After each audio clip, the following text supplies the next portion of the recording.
What's up and welcome back. I'm John Stark from MacTheMovieGuy.com, your favorite blind film critic, and today I'm going to be talking about The Golden Voice. This is a 2025 film distributed by Magnolia Pictures, and it stars Nick Nolte. And Magnolia did not give this film audio description to my knowledge. I've seen it on a couple places, and it does not have audio description. If they did create an audio description track for this, they did a really poor job of making sure that it was going to follow the movie anywhere. So currently it's on Prime Video. If you subscribe to Prime, you can just watch it. You don't have to pay for it.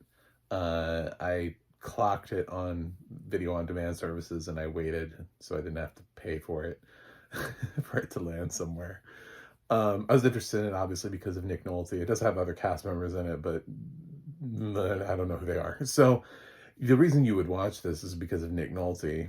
Although at 84 years old, Nick's voice has been rough for a while now. It's weird to think about Nick and how he used to be like a sex symbol, and now his voice, he basically sounds like RFK Jr. or RFK Jr. sounds like him. I don't know who sounded like who first.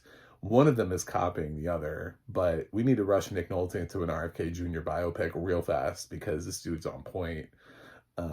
Like I could have convinced somebody who doesn't know this movie that RFK Jr. had made a movie and they would have believed it. It's uncanny. It is uncanny how close Nick Nolte's voice is right now. So it almost feels mean that he's in a movie called The Golden Voice, but that's not what the movie's about. He plays an unhoused individual who meets this young man who is a runaway, and who's a musician, and he sort of takes this young man under his wing like almost instantaneously at the beginning of the movie. There's very little lead into this film. It's basically like they meet and he's like, hey, what's up? Yeah, well, let's talk, and this will be the whole movie. So yeah, there isn't a whole lot of intro even without the audio description. It's basically a long conversation between Nolte and this kid and their lives, and you see him, and Nolte just sort of takes him under his wing as like an experienced unhoused individual, somebody who's lived, uh, on the streets, on park benches or whatever for 30 years. At one point, he mentions he's been out there for 30 years, and it's very much by choice. At one point, the kid tries to get him to go to just to go to a hospital because he gets injured because there's some rude kids that beat him up. By the way, the acting by everybody who's not one of the two leads in this film is awful. Everyone in the film is just atrocious. Who was given like only one or two lines. Just fuck off, all of you. Just everyone in this film just felt like they asked some random dude on the stream, but like we don't have the ability to cast extras or bit parts. Would you mind reading this line in front of a camera for us, please? Just it's God, anyway. um Everyone is terrible. None of you are going to have careers. Go find other things to do. Every line reading other than Nick Nolte and the kid playing the singer, even the mom was maybe okay. I might be a little bit hard on the woman who plays his mom, who has some dialogue. But they have some of these characters who walk in, like the kid. There are some kids who are mean to Nick Nolte, and my God. Uh, and then there's a cop later on that I just every line reading, I was like, God damn. Anyway, so this is it's a show for Nick Nolte, but it's kind of like I don't hate the movie. The movie is fine, but it's okay with being fine. Like it doesn't really challenge itself. It's not really based on anything. It feels like the kind of movie that should have been based on a true story, but it's not. It's just kind of disappointing. I was expecting like a biopic on that guy that we found. I forget, Ted something. What is his name? Ted. It's the golden voice. It was the unhoused individual that found randomly, and we're like, oh, you have a voice for radio, and suddenly he ended up being like propelled into wealth and fame. I think he passed away, so I thought this was gonna be like a biopic based on him. No, No, Nick Nolte's just the inspirational unhoused individual that turns this runaway's life around so he can audition for a reality singing competition series. That's what this movie's about. So then you think to yourself, okay, so maybe this kid is real and auditioned for a reality competition series. Not that I can find, not on the IMDb page, not on the Wikipedia page. Google didn't help me. Like, Google just keeps wanting to tell me about Ted. So, it feel like, again, I was like, is this somebody who tried out for The Voice and was inspired, and this was their story, is that they were unhoused for a while and there was a man who inspired them, and they decided to make a movie about it after they did really well on The Voice. I haven't watched The Voice in years, so this person could have totally been on The Voice. No, no, no. So, of course, he has a complicated history with the fact that his father passed, and uh, his father was a preacher and sort of held together the church, and then his mom became a preacher. But that's when the kids started to resent her, which didn't make any sense, and sort of turned to marijuana. Why is marijuana always like the thing? And then like the mom blows up his. He seems like a perfectly fine kid, and then like he brings up the fact that his mom just caught him smoking marijuana with a friend, and suddenly it's like, oh my god, the road to hell. On the road to hell, there was a railroad sign. Um, so yeah, it was a Hades Town reference. In case you didn't catch it, subscribe, like and subscribe because I am full of pop culture bullshit.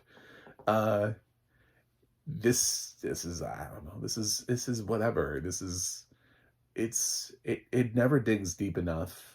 Like Nick Nolte's a veteran, but God forbid we actually go anywhere with Nick Nolte, and that to uncover maybe the trauma that has caused him to A, not ever want to go to a hospital, B, why has he been unhoused for 30 years? Feels like every time the kid wants to talk about it, we just like let it not, we just, he just doesn't. So we just don't. And then but like the kid says like, yeah, don't, I'm gonna make a deal with you. Don't tell my mom. Which of course Nolte does, because this film has to have some sort of inspirational ending to it, where like the mom and the son like reunite and they're like, oh my god, I'm so sorry. It's okay.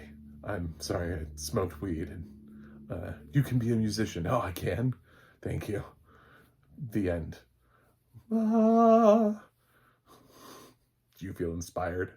That's kind of what the movie's trying to do. It's about an hour and a half long.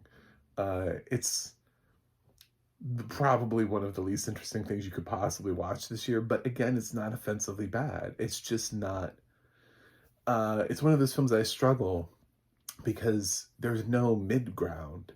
Like, we're always so like good or bad. We're always fresh or rotten. There's never like this mid ground where it's like, yeah, that was whatever. Sorry. I want that to be a thing. Like mid. Like we use that all the time as just sort of like a comment now. That's very mid. Like, why is that not a thing? Can we introduce that as a thing? Because this is the most mid movie I've ever seen. Like, this is like right down the line where I'm like, ah, man, I don't hate this movie at all. To be able to throw stones at it and make it feel like, it's splatted on the Rotten Tomatoes thing for being a bad movie, but it's also not a good movie. I would probably have to lean Rotten, just because at the same time, I feel like if I'm going to recommend it, I want to like have a reason to say you should watch it.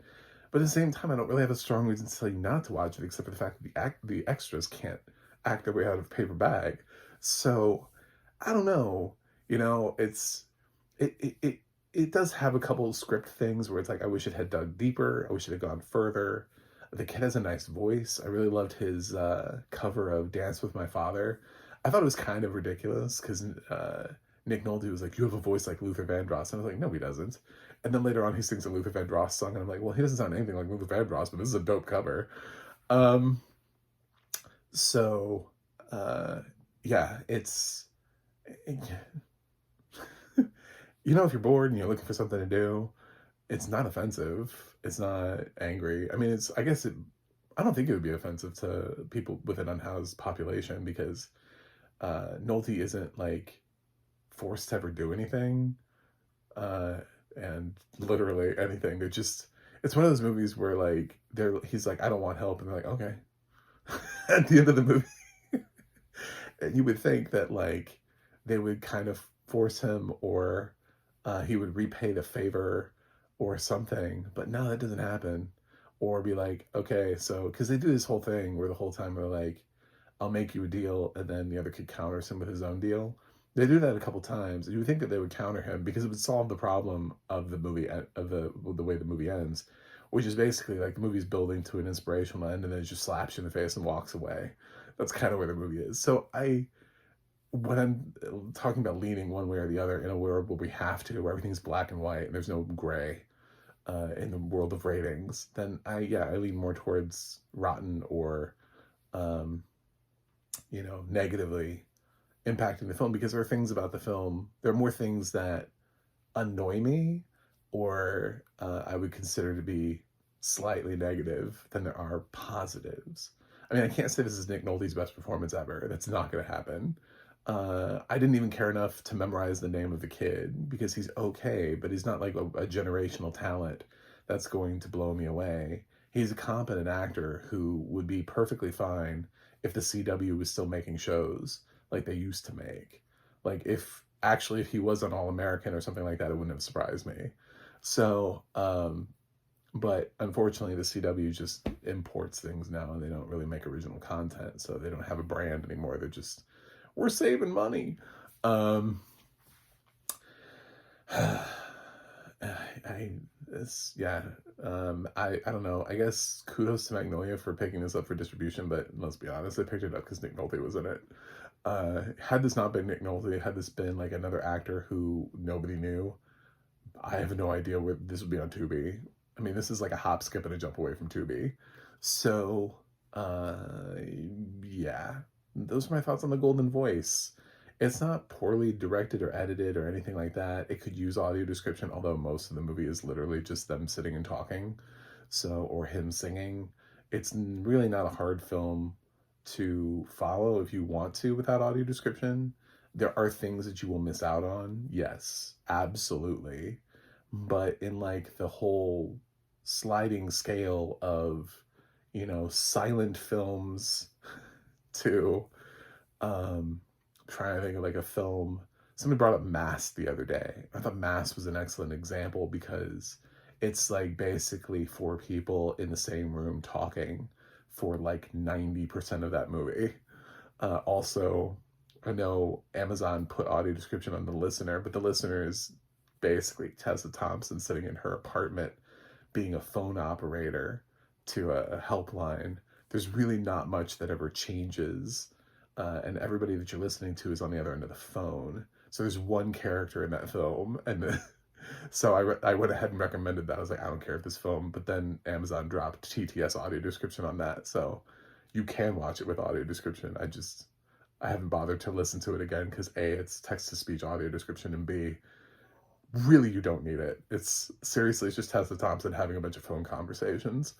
So, uh, yeah, this is more on the end of if you must, then, if you feel like you're deeply connected to, or you like songs about stories about musicians, or you're a huge Nick Nolte fan and you want to check this one off your bucket list, or whatever it is that you are, and you're in the blind community, and the lack of audio description is impeding you, you will miss a few things, but you will not be completely and totally and utterly lost. You'll just be disappointed in the lack of accessibility and audio description, which is like our lives, because Hollywood seems to constantly not care whether or not we actually have our accessibility and audio description needs met. So they're just like, I don't care. Where are we? Do you need to know the location? I mean, they're outside somewhere because it's about unhoused people, right? So you just assume the whole movie takes place outside somewhere. Who cares where? Who cares location? Do they have a tent? I don't know. Are they sleeping on park benches? I don't know. Is it, is it raining? I don't know. I don't know what time of day it is. Nothing. We have no conceptual audio description to support it. But I would also say the film is very dialogue heavy. So, and then when it's not dialogue heavy, the kid's singing. So there isn't, it's not like a film where they sit around and they just sit and like somebody with a camera is just like panning shots and you're like, oh, I don't know what's going on. There's no dialogue. I hate those movies. This isn't that. Um, the Golden Voice. I don't know that we need this in our lives, but yeah, it's basically, it is the definition of mid for me. I don't hate it enough, but also at the same time, I don't like it to be able to recommend it. So I'm giving it a C, which is my mid grade. But also C's are where, if I was on Tomato Meter, I would have to go like half of, like some of them would go up and then some of them would go down, and then this one it would go down. I would have to say I think there's a pull on that side of the coin more than there is on that one. So, but not aggressively so. Like I've definitely seen some movies this year that I'm like, oh, it's not that. So that's it. Thanks for watching. Thanks for subscribing. And I will see you guys on the other side.